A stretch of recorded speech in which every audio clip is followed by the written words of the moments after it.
મિત્રો, તો ફરીથી એક નવા વિડીયોમાં તમારું સ્વાગત છે. જય માતાજી, જય શ્રી કૃષ્ણ. તો આજે આપણે આવ્યા છીએ દેવવીડ, જે ખોડિયાલમાંનું સ્થાન છે, અને આપણે દર્શન કરીએ ને તમને પણ કરાવીએ. તો વિડીયોમાં બન્યા રહેજો. વિડીયો ગમે તો વિડીયોને લાઈક, શેર અને સબસ્ક્રાઈબ કરી દેજો ચેનલને. જય માતાજી. કંઈક નજારો છે મસ્ત મજાનો, તમે જોઈ શકો છો. આ રસ્તો છે.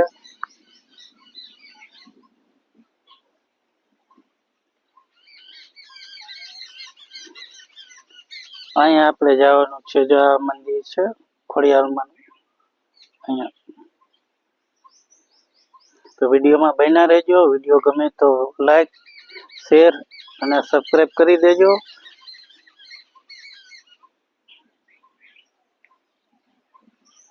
તો ચાલો હવે તમને દર્શન કરાવીએ માતાજીના.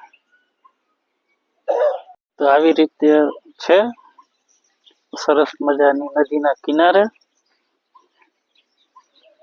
વિડીયોમાં બન્યા રહેજો, બહુ મજા આવશે. જય માતાજી.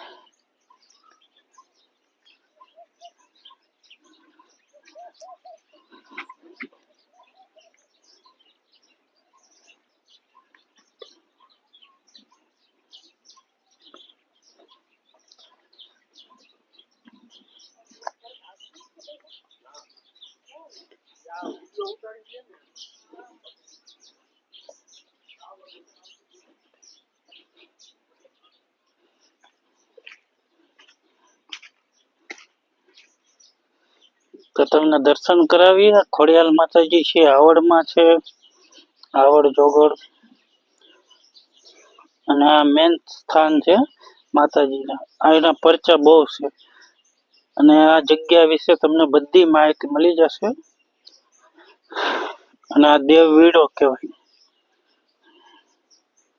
આમાં એક નાના એવા મગર માતાજી પણ છે, જો કોઈને દર્શન થાય તો. સરસ મજાની નદી છે.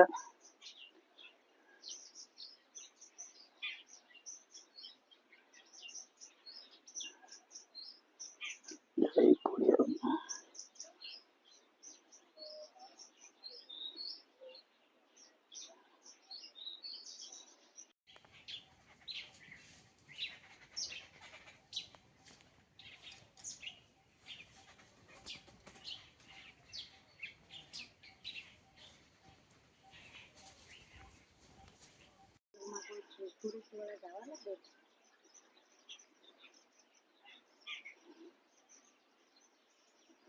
તો આપણે માતાજીના દર્શન કર્યા છે, અને આ છે આશ્રમ. હવે આપણે આશ્રમમાં પ્રવેશ કરીએ.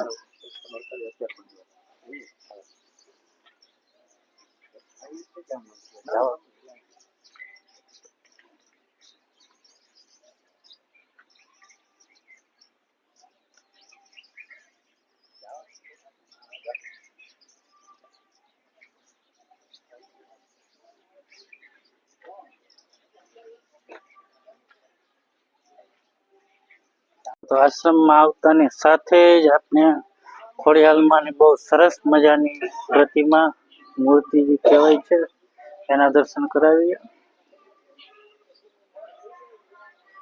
જય ખોડિયારમાં. અને સાથે ગણપતિ બાપાના પણ દર્શન કરીએ.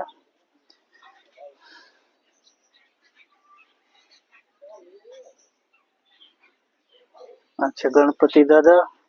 હું દર્શન કરું ને તમે પણ કરો. જય ગણપતિ દાદા.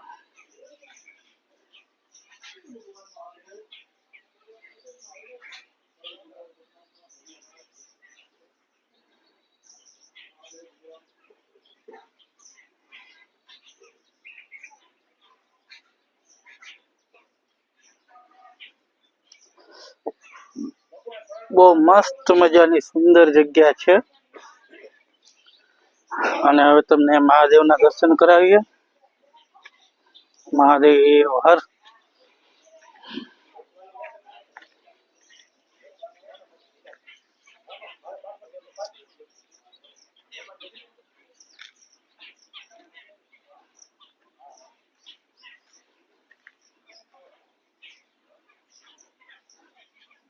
મહાદેવ હર.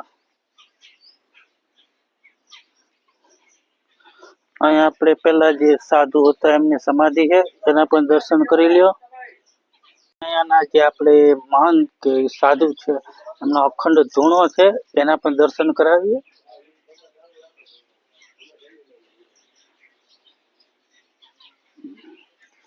અને તમે પણ આ અખંડ ધૂણાના દર્શન કરો.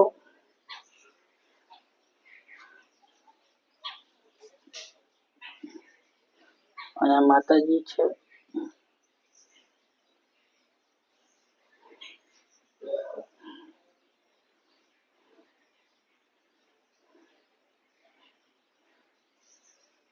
કોઈ ઘર છે ભોજનાલય.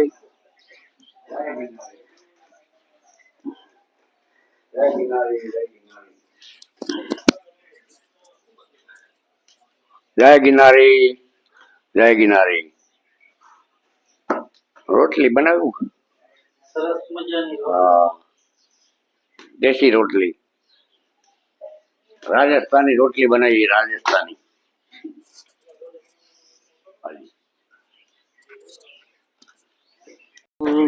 માતામાં સરસ મજાનું ભજન કરી રહ્યા છે.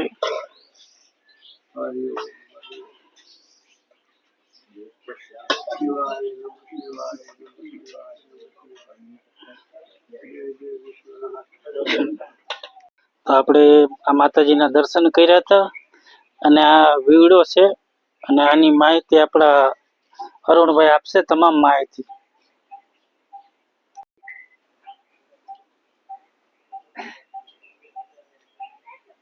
તો મિત્રો, આ અરુણભાઈ આપણી સાથે આપણા કાર્યક્રમની અંદર જોડાઈ ગયા છે અને આપને ખૂબ સરસ મજાની આ વીવડા વિશે માહિતી આપવાના છે.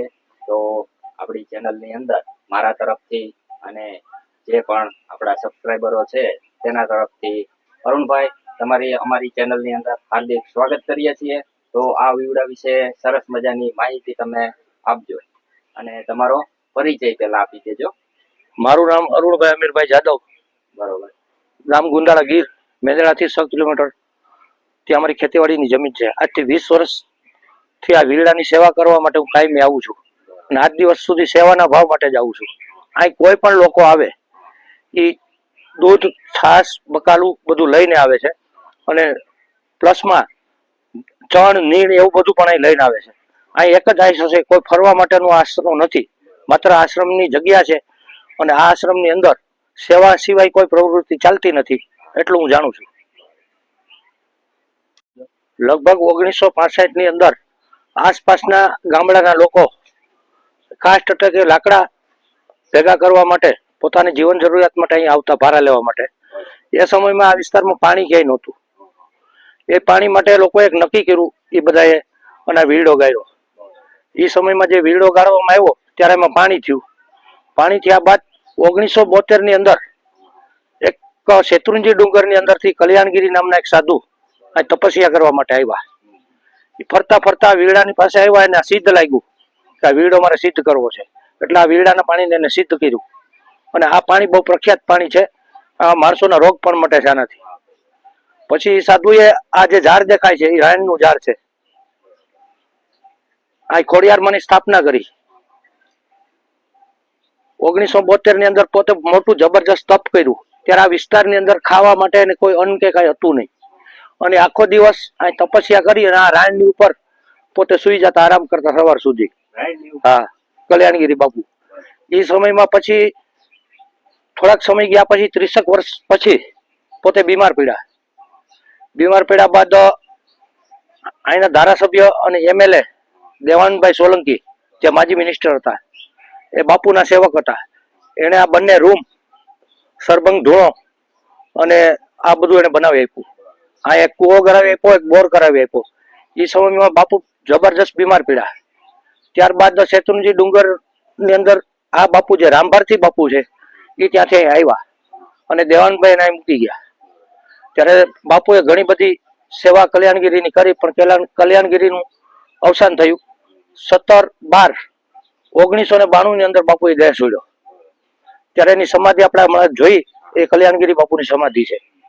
અને જે કલ્યાણગીરી બાપુ જે સમયે અહીં આરતી કરતા અને શંખ ફૂકે એ સમયે સિંહ એની સામે આવીને બેસતો અને એ ધૂણાને કાયમી આટો મારી અને આરતી પૂરી થાય એટલે એનો અવાજ આપીને જતો રહેતો. અને કલ્યાણગીરી બાપુ સિંહ તરીકે જ ઓળખાતા હતા. એને સિંહોને ખીચડી અને રોટલા પણ ખવડાવેલા છે, અમારા વડીલોએ જોયેલું. અને એ સમયે આ સિદ્ધ કર્યો જયારે કૂવો, ત્યારબાદ આ બાપુ આવ્યા અને બાપુએ આશ્રમ ચલાવ્યો. બાપુની એક જ આજની તારીખ સુધી એની એક જ આશા છે કે આઈની અંદર કાંઈ પણ ચણ દાણો જે કાંઈ આવી ચકલા માટે અને મોર માટે જ ભેગો કરે છે. અને 24 કલાક અહીંયા 50-60 મોર, એટલા કબૂતરાઓ, એટલા પોપટ. 1972 ની અંદર જે ભયંકર દુષ્કાળ પડ્યો ત્યારે ગુજરાત સરકારે રામભારતી બાપુને એવોર્ડ આપેલો. એટલા પશુ પક્ષીઓને બચાવી પોતે આ ડંકીથી આવેલો ભરતા હતા. જ્યાં ડંકી દેખાય છે, આજે અત્યારે બાપુ છે રામભારતી બાપુ, પોતે આ સિંચી આ ડંકીની અંદર આજની તારીખે પણ પાણી આવે.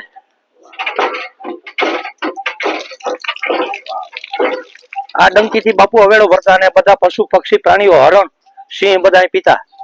આખો દિવસ અહીં ઘણા બધા પક્ષીઓ અને પ્રાણીઓ રહે છે.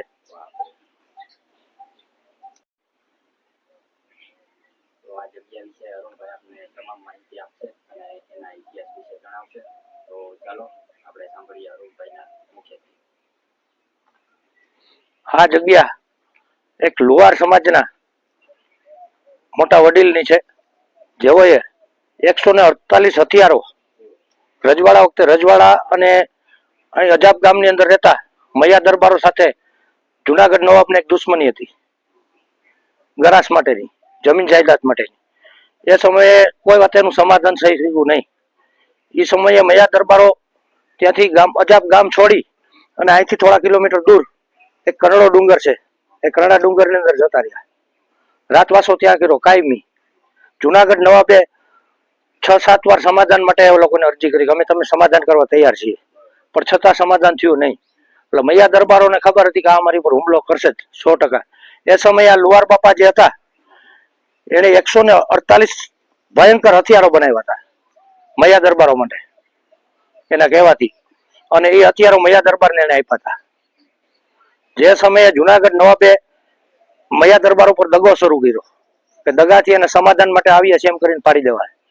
એ સમયે જુનાગઢ નવાબ આ રસ્તે આવી અને પેલા અહીંયા આવ્યા ત્યારે આ લુહાર ભગતની પેલા હત્યા કરી, એને મારી નાખ્યા.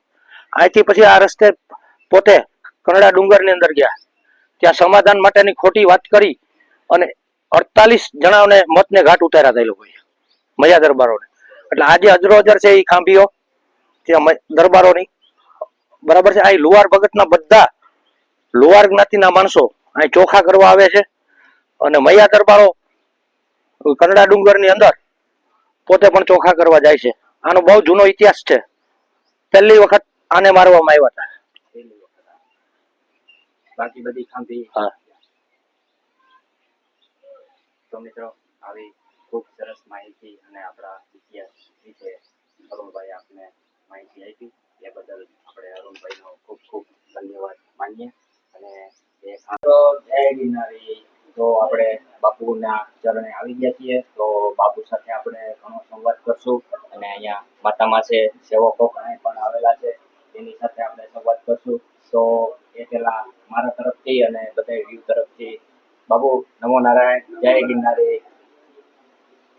તો બધાને આશીર્વાદ દેજો કે સત્કાર્ય કરતા રહીએ અને ધર્મના માર્ગે હાલતા રહીએ.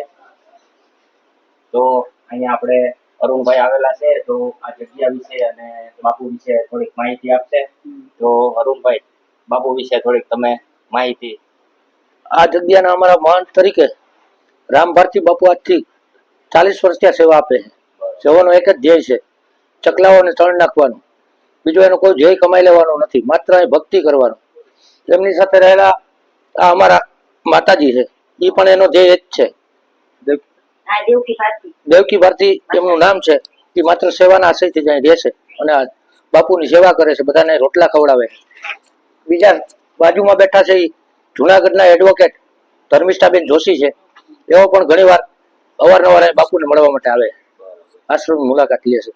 ખરેખર રાજ્ય સરકારે આ વિસ્તાર રેવન્યુ ની અંદર આવેલો છે અને હાલના પ્રવાસન મંત્રી શ્રી મુળુભાઈ બેરા જેવાને ધ્યાને લેવું જોઈએ કે આને પ્રવાસન તરીકે વિકસાવે જે 12 માતાજી છે 18 વર્ષના માતાજી છે અને 18 વર્ષના માણસો એ લાપસી અને ચોખા કરવા માટે આવે છે. સરકારશ્રીએ ધ્યાને લઈ અને આ વિસ્તારની અંદર વધારેમાં વધારે સુવિધા આપવી જોઈએ એવો મારો આશય છે. પબ્લિક થોડીક હેરાન ના થાય અને હા, પબ્લિક હેરાન ન થાય. ની અંદર થોડીક અને હાલ પ્રવાસન મંત્રી મુળુભાઈ બેરા છે, ખરેખર એને ધ્યાને લેવું જોઈએ. અને બાપુ આજે વર્ષોથી અહીંયા સેવા કરે છે. 1 કિલોમીટર દૂર અહીંથી જ્યોતિગ્રામ પાવર છે, માત્ર અમારે અહીં સિંગલ ફેઝ પાવર છે અને 1 કિલોમીટર જ દૂર છે. એ સરકારશ્રીએ જોવું જોઈએ, અહીં અમને જ્યોતિગ્રામ પાવર આપવો જરૂરી છે. તો આ વિડીયોના માધ્યમથી જો સરકાર સુધી આ વિડીયો પહોંચશે અને થોડીક જો એને કઈ એવું લાગે અને એની માતાજીની કઈ કૃપા થાય અને આવી અને કઈ એવું કાર્ય કરે જેથી કરી અહીંયા પાવર પહોંચી જાય એવી આપણે આશા રાખીએ. તો માતાજી તમે કઈક અહીંયા પેલા તો નમો નારાયણ મારા તરફથી અને મારા બધા સબસ્ક્રાઇબર તરફથી નમો નારાયણ. તો અહીંયા આ જગ્યા છે તમે કઈક મોરલા વિશે વાત કરતા હતા. હા, મોરલા 300 આવે છે ચણ માટે, પણ બોલે નહીં કોઈ. ઓથલ પદમણીનો શ્રાપ હતો ને એના માટે મોરલો હજી નથી બોલતો એ કે. સમાધિને 150 વર્ષ થયા છે. 150 વર્ષથી એમને અખંડ છે સમાધિ. અને બાપુ બહુ ભજનાનંદી છે, ભજન જ કરવાનું બસ બાપુને. તમે અહીંયા હા, બસ સેવા માટે. હું થોડોક સમય થયો મારે સેવા માટે. ઓમ નમો નારાયણ. નમો નારાયણ. તો તમારો થોડો પરિચય આપી દેજો. તો હું ધર્મિષ્ઠાબેન જોશી, એડવોકેટ, જુનાગઢ થી આવું છું. અને જગ્યા પેલા ઘણી વાર આવી ગયેલી અને પાછો મને આવવાનો મોકો મળેલો કે આપણે કાલે આવી મેં કીધું આપણે જઈ આવું. અને જોયું તો અહીંયા બાપુ અહીંયા ઘણા વર્ષોથી અહીંયા સેવા આપે છે, પેલા આવી ગયેલા છે. પણ આ જગ્યાને મારે કહેવાનું એટલું જ છે આપણે કૃષિમાં આપણે મંત્રી શ્રી મુળુભાઈ બેરાને કે આ જગ્યા છે એ ડેવલપ કરવી જરૂરી છે. આપણે ધાર્મિક જગ્યા છે એટલે આમાં રોડ અને જે આપણે દેવવીડો કહેવાય છે કે જે સિંહોનું ઘર કહેવાય છે, અહીંયા આટલા સિંહો પાણી પીવા આવે છે, પછી આટલા પશુ પક્ષીને બાપુ ચણ નાખે છે. અને મેં એવું પણ સાંભળ્યું છે કે જ્યારે દુકાળ પડ્યો ત્યારે બાપુ અહીંયા દુકાળમાં પણ એટલું ચણ નાખતા હતા પશુ પક્ષીને, અને તે બાપુને રાષ્ટ્રપતિ એવોર્ડ પણ મળેલો છે. તો જ્યારે આટલું બધું જે બાપુ આ સેવા કરે છે અને આટલું બધું ધાર્મિક ક્ષેત્ર છે, તો મારે મંત્રી શ્રી મુળુભાઈ બેરાને એક અરજ છે કે આ જગ્યા ડેવલપ થાય અને ડેવલપ કરે ધાર્મિક ક્ષેત્ર છે તેથી, જેથી કરીને જનતા અહીંયા આવવા માટે સરળ બને. રસ્તો એક સરળ પાકો સીસી રોડ, ભલે સિંગલ રોડ બનાવે એ જરૂરી છે. તેમજ આ સિંગલ ફેસ છે એની બદલે જે રેગ્યુલર લાઇટ અહીંયા આવી જ્યોતિગ્રામની બદલે એ લાઇટની જરૂરિયાત છે, એ કરવું જોઈએ. અને જે આમાં કઈ ખૂટતું હોય છે રેગ્યુલાઇઝમાં એ બધું માનનીય શ્રી મંત્રી શ્રી મુળુભાઈ બેરાને મારી અપેક્ષા છે કે આ જગ્યા તાત્કાલિક રીતે ડેવલપ થાય અને આ ધાર્મિક ક્ષેત્રને આપણે ધાર્મિક ક્ષેત્રના જે આપણી ગ્રાન્ટમાંથી આપણે જગ્યા ડેવલપ કરી અને લોકોના માટે આપણે વધારે વધારે લોકોમાં પ્રસરે જગ્યા, એવી મારી આશા છે. Dharmishtha Joshi, advocate notary, Junagadh. ધન્યવાદ. તો મિત્રો આવી સરસ મજાની અને ચમત્કારિક આ જગ્યા છે. આ જગ્યા ઉપર આવો એટલે શરીરની અંદર એક અદ્ભુત આનંદ અને એક અદ્ભુત ઉર્જા અહીંયા મળી રહેતી હોય છે. તો જરૂરથી એકવાર આ જગ્યાની મુલાકાત લેજો અને આવા જ વિડીયો જોવા માટે આપણી ચેનલની વિઝિટ લઈ લેજો. અને બીજો વિડીયો આવવાનો છે જે આપણે ખાંભીના દર્શન કરવાના છે, એ વિડીયો હું અલગથી બનાવીશ, એટલા માટે કહું છું. તો મળશું એક નવા વિડીયો સાથે. ત્યાં સુધી બધાને જય માતાજી, જય શ્રી કૃષ્ણ, હર હર મહાદેવ. મારા